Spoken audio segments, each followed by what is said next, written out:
J'aimerais parler de cette catégorie rapidement, des personnes qui peuvent être facilement séduites ou trompées par les diables. Première catégorie, c'est les personnes qui manquent de prudence, qui manquent de vigilance.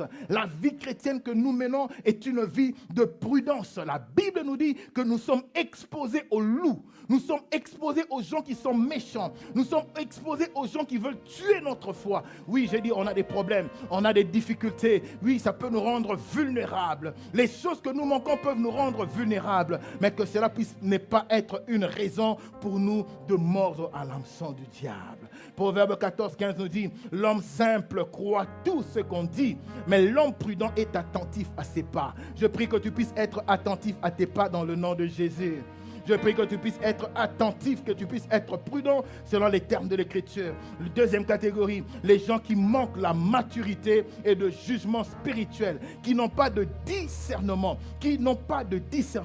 Bien-aimé, je prie que tu puisses marcher dans le discernement, que tu puisses atteindre la maturité spirituelle. Troisième catégorie, bien-aimé, c'est les gens qui sont faibles, qui sont charnels, qui sont bornés. La parole de Dieu nous parle de ces femmes qui sont remplies, chargées de péché et qui deviennent une proie facile pour l'ennemi Satan. Bien-aimé, c'est des messages qu'on prêchait avec ferveur, avec passion dans les années 2010. C'est un message, quand je prêche, bien-aimé, ça me met toujours dans mes états. Que le Seigneur puisse protéger une personne dans le nom de Jésus. Alléluia, bien-aimé. Quatrième catégorie des gens qui tombent facilement dans la séduction, c'est les personnes qui sont entêtées dans leurs erreurs, comme j'ai dit. Il y a des gens qui demeurent dans l'erreur, des gens qui ne sont pas enseignables, des gens qui sont bornés, des gens qui peuvent être avec vous alors qu'ils ne sont pas réellement avec vous, des gens qui sont endurcis dans leur cœur. Éphésiens 4:18 nous en parle. Cinquième catégorie de personnes, c'est les personnes qui ne connaissent pas les Écritures, qui ne font aucun effort de connaître la parole de Dieu, qui ne font aucun effort de relire les enseignements,